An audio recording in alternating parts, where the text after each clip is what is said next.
दोस्तों ज़िंदगी में अगर किसी को सलाह देना पड़ जाए तो सलाह पॉजिटिव दीजिएगा। अगर आप लोग किसी को नेगेटिव सलाह देंगे तो हो सकता है कि उससे उसका मनोबल टूट जाए। और दोस्तों ये सब मैं इसलिए कह रहा हूँ कि एक सज्जन है जो मेरे चैनल पर रेगुलर या फिर डेली बेसिस पे कहूँ ये कमेंट्स करते हैं और आने के बाद में बोलते हैं कि सर मेरी बात सीधी है, तुम्हें कड़वी लग सकती है, तुम क्राइम स्टोरी छोड़ दो क्योंकि तुम्हारी जो आवाज़ है उसमें दम नहीं है, तुम मर मर के बात करते हो। तो दोस्तों मेरे साथ में मेरे बहुत सारे सपोर्टर हैं जो मेरी आवाज़ की तारीफ़ करते हैं और जिन्हें मेरी स्टोरी सुनना पसंद है। मैं किसी एक के निगेटिव कमेंट्स की वजह से मैं ज़्यादा परेशान होने वाला नहीं हूँ, क्योंकि दोस्तों आप सभी लोगों को पता है क्राइम स्टोरी में मैं कोई नया नहीं हूँ जो किसी के कहने से छोड़ दूँ। मैंने पहले वाले चैनल पर बहुत सारी मेहनत की थी, मिलियंस में सब्सक्राइबर किए थे, लेकिन मेरी किस्मत अच्छी नहीं थी कि वो मेरा चैनल यूट्यूब ने किसी वजह से टर्मिनेट कर दिया। लेकिन दोस्तों आप लोगों का जो प्यार है, आप लोग जिस तरीके से मुझे भरोसा दिलाते हैं, आप लोग जिस तरीके से मेरी वीडियोस को लाइक करते हैं, कमेंट्स करते हैं, मुझे बहुत ज़्यादा उससे मोटिवेशन मिलता है और मैं लगातार आप लोग के लिए बेहतरीन से बेहतरीन नई से नई क्राइम स्टोरीज़ लेके आता रहता हूँ। और दोस्तों आज की जो कहानी मैं आप लोग को सुनाऊँगा, दोस्तों ये कहानी आज के नए युग में जो लोग गलतियाँ कर रहे हैं उसके लिए एक बेहतरीन सटीक स्टोरी है जिससे लोग कम से कम गलतियां करने से बच सकते हैं। दोस्तों आज की कहानी एक तरीके से समाज के लिए आईने का काम कर सकती है। दोस्तों आज की कहानी एक ऐसी कहानी है, जब मैं इसको पढ़ रहा था तो मुझे बड़ी तकलीफ भी हुई और मैंने सोचा कि आखिर इस सब को करने की इस व्यक्ति को ज़रूरत क्या आन पड़ी थी। तो दोस्तों क्या हुआ था, पूरी कहानी सिलसिलेवार तरीके से मैं आप लोग को बताऊंगा, बस आप लोग इस वीडियो में अंत तक बने रहिएगा।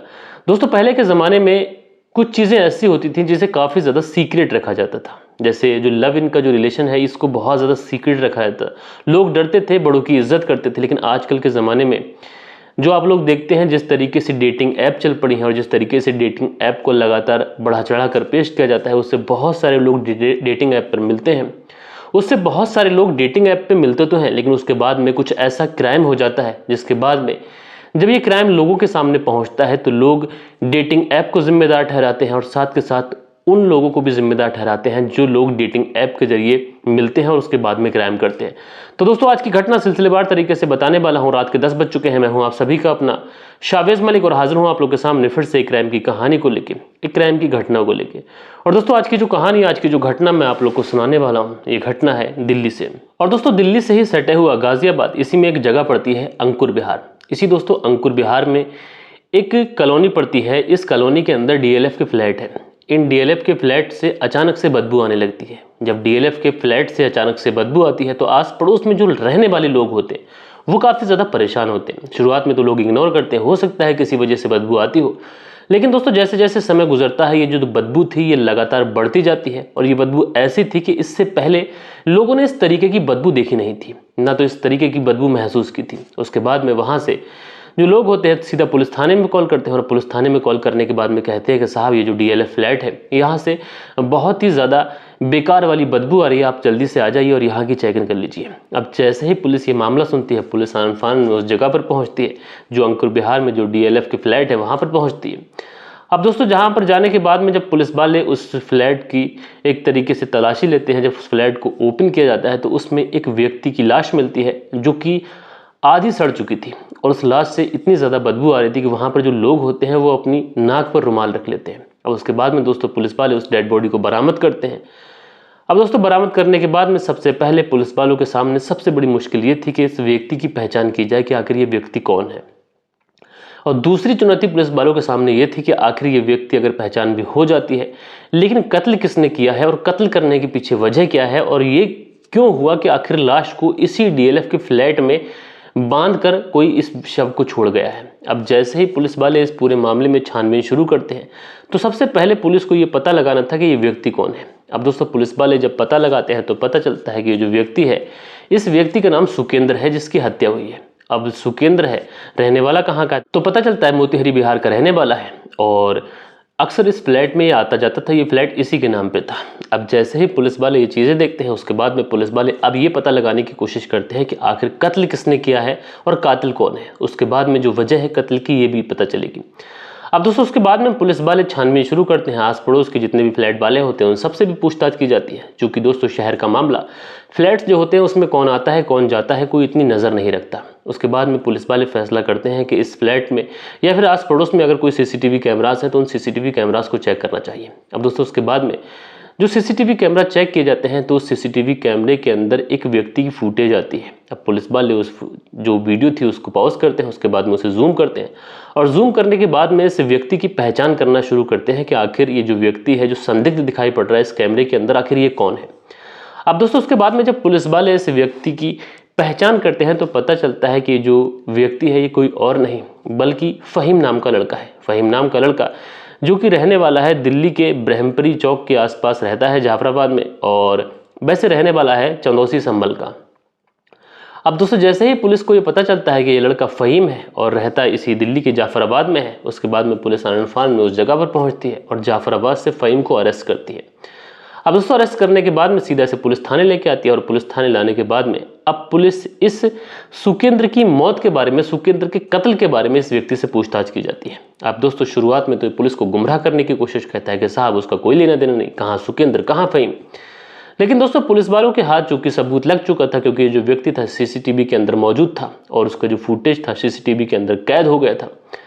अब दोस्तों उसके बाद में पुलिस वाले जब अपना वाला रुख दिखाते हैं, इसकी मेहमान नवाजी करते हैं। जब इसकी मेहमान नवाजी की जाती है तो ये पुलिस के सामने टूटता है और टूटने के बाद में दोस्तों ये जो कहानी सुनाता है वो कहानी अपने आप में हैरान करने वाली होती है, परेशान करने वाली होती है। दरअसल ये जो फ़हीम है ये बताता है कि दरअसल वो रहने वाला है चंदौसी संभल का और दिल्ली ब्रह्मपुरी चौक के पास में जाफराबाद में रहता है और दरअसल ये गे है। अब जैसे ही पुलिस को ये बातें बताता है कि ये गे है तो पुलिस इससे और ज़्यादा पूछताछ करती है कि आखिर अगर तुम गे हो तो उससे जो सुकेंद्र है उसकी मौत का क्या ताल्लुक है। तो उसके बाद में फ़हीम बताता है कि साहब वो गे है और इसी के चलते ये जो डेटिंग ऐप होती है, गे वाली डेटिंग ऐप होती है, उसी ऐप पर सक्रिय रहता था। अब जब अपने काम काज करने के बाद में जब ये फ्री होता था तो उसके बाद में उस डेटिंग ऐप पर अपना टाइम बिताता था। अब दोस्तों जब डेटिंग ऐप पर ये अपना टाइम बिताता था तो स्क्रॉल करता रहता था, लेकिन इसी बीच में इसको सुकेंद्र मिलता है। अब उस डेटिंग ऐप पर इसकी मुलाकात सुकेंद्र तो होती है, उसके बाद में इन दोनों के बीच में बातचीत शुरू होती है। अब जो फ़हीम था इसको पता चलता है कि जो सुकेंद्र है ये भी गे है। उसके बाद में इन दोनों के बीच में दोस्ती हो जाती है और दोस्ती कब प्यार में बदल जाती है इन दोनों को पता ही नहीं चलता।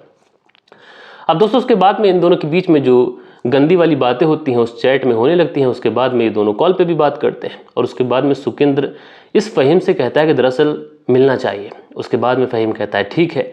उसके बाद में सुकेंद्र इसको अपने फ्लैट का पता बताता है। फ़हीम जो है उसके फ्लैट पर पहुंच जाता है। उसके बाद में उसके फ्लैट में जाने के बाद में ये लोग वहाँ पर बैठते हैं, नाश्ता पानी करते हैं, चाय पानी पीते हैं और उसके बाद में पहले जो सुकेंद्र होता है वो फ़हीम के साथ में शारीरिक संबंध बनाता है। अब फ़हीम के साथ में शारीरिक संबंध जब बनाता है तो जो फ़हीम था ये काफ़ी ज़्यादा तड़पता भी है, बिलचता भी है, लेकिन जो सुकेंद्र होता है उसके साथ में शारीरिक संबंध बनाता है। अब उसके बाद में बारी थी फ़हीम की। अब दोस्तों उसके बाद में फ़हीम जो था वो सुकेंद्र के साथ में शारीरिक संबंध बनाना शुरू करता है। सुकेंद्र चीखता है, चिल्लाता है, लेकिन जो फ़हीम था ये अपनी जो हवस थी ये पूरी करता है। अब ये दोनों एक दूसरे के साथ में शारीरिक संबंध बना लेते हैं। उसके बाद में फ़हीम जो था वो चला जाता है। अब फ़हीम के मुताबिक जो फ़हीम पुलिस को बताता है वो बताता है कि दरअसल कत्ल करने के पीछे वजह यह है कि जो सुकेंद्र है उसने उसका एक अश्लील वीडियो शूट कर लिया था और उसके बाद में वो लगातार फ़हीम को कॉल करता था और उससे कहता था कि दरअसल मैंने तुम्हारा एक अश्लील वीडियो अपने मोबाइल में कैद कर लिया है। अब जो फ़हीम था ये सुकेंद्र से कहता था कि उस वीडियो को तुम डिलीट कर दो, लेकिन दोस्तों जो सुकेंद्र था ये फ़हीम से कहता था दरअसल हमें साथ रहना चाहिए और हम दोनों एक दूसरे के साथ ही रहेंगे। लेकिन जो फ़हीम था इसके ऊपर ज़्यादा जब दबाव सुकेंद्र बनाता है तो 2 मई वाले दिन की बात है, जो फ़हीम था सुकेंद्र से मिलने के लिए उसके फ्लैट पर जाता है और वहाँ पर जाने के बाद में इन दोनों के बीच में बातचीत शुरू होती है। सुकेंद्र जो था वो इससे अपने साथ रखने की जिद करता है। उधर जो फ़हीम था ये कहता है कि इस वीडियो को डिलीट कर दो। इसी बात में इन दोनों के बीच में कुछ होता है। जो फ़हीम था वहीं पर पड़े हुए अपने गले में जो इसके गमछा होता है उस गमछे से सुकेंद्र की गला घोट कर वहीं पर हत्या कर देता है। उसके बाद में उसके पाँव को बांधता है, उसके हाथों को बांधता है और उसके शव को उसी फ्लैट के अंदर बंद करके ये वहाँ से 9-11 हो जाता है। अब दोस्तों वाकई में जब पुलिस ये पूरी कहानी सुनती है और पुलिस ये सुनती है कि आखिर फ़हीम ने सुकेंद्र को सिर्फ इसलिए मार दिया कि वो उससे ये कह रहा था कि उसे साथ रहना चाहिए। लेकिन दोस्तों ज़रा सोचिए, इस तरीके की डेटिंग ऐप पर मिलना, किसी अनजान को अपने घर पर बुलाना, ये कहाँ तक ठीक है।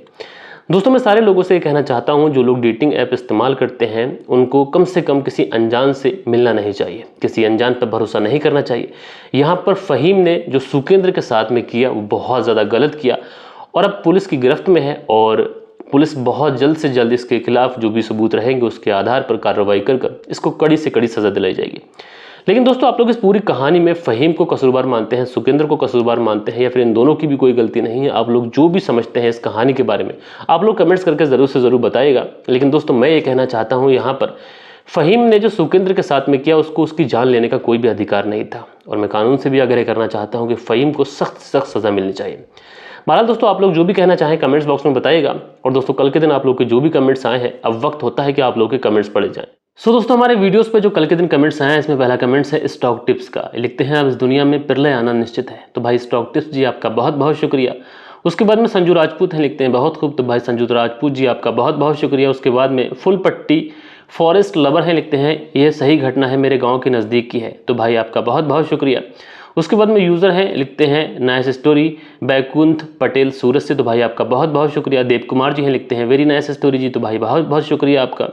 उसके बाद में विनोद उपाध्याय जी हैं, लिखते हैं शाबिज मलिक जी नमस्कार, कहानी बहुत ही अच्छी लगी। तो विनोद उपाध्याय जी नमस्कार, आपका बहुत बहुत शुक्रिया। उसके बाद में नायक म्यूजिक हैं, लिखते हैं कहानी अच्छी है, सुरेश नायक उड़ीसा से। तो सुरेश नायक जी, आपका बेहद शुक्रिया।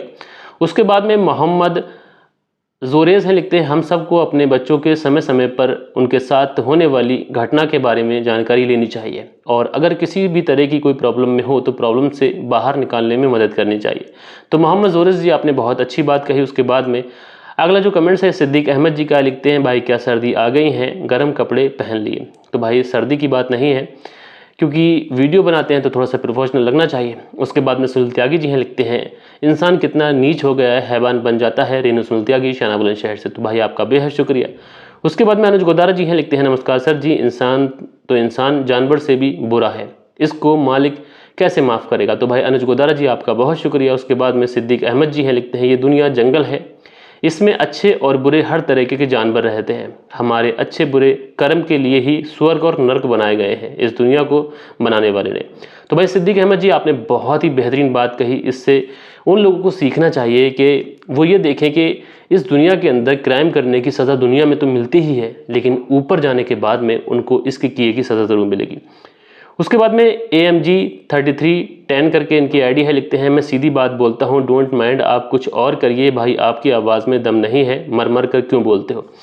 तो भाई AM 3310, तो आपने पहले भी कुछ इस तरीके के कमेंट्स किए हैं। मैं आपसे यही कहना चाहूँगा, एक बार आप प्लीज़ अपने मोबाइल का जो स्पीकर है उसको चेक कर लीजिए या फिर आप कहानी को हेडफोन लगाकर सुनिए, क्योंकि मुझे लगता है कि आपके मोबाइल फ़ोन के साथ में कोई प्रॉब्लम है। खैर, आपका बहुत बहुत शुक्रिया कि आपने इस तरीके से मुझे बताया और मैं आपको आपकी जानकारी के मुताबिक बता दूं कि मैं इस फील्ड में नया नहीं हूं। मेरा एक और चैनल था जिस पे मेरे लगभग 2.25 मिलियन के आसपास सब्सक्राइबर थे, लेकिन किसी वजह से वो डिलीट गया। खैर, आपने मुझे सजेशन दिया, आपका बहुत बहुत शुक्रिया। सो दोस्तों, ये थी कहानी, और कहानी कैसी लगी कमेंट्स करके ज़रूर से ज़रूर बताइएगा। मिलते हैं दोस्तों कल के दिन किसी और क्राइम स्टोरी के साथ में। जब तक के लिए अपना ख्याल रखें, देश का ख्याल रखें, परिवार के रिश्तों की अहमियत को समझें। जय हिंद, जय भारत।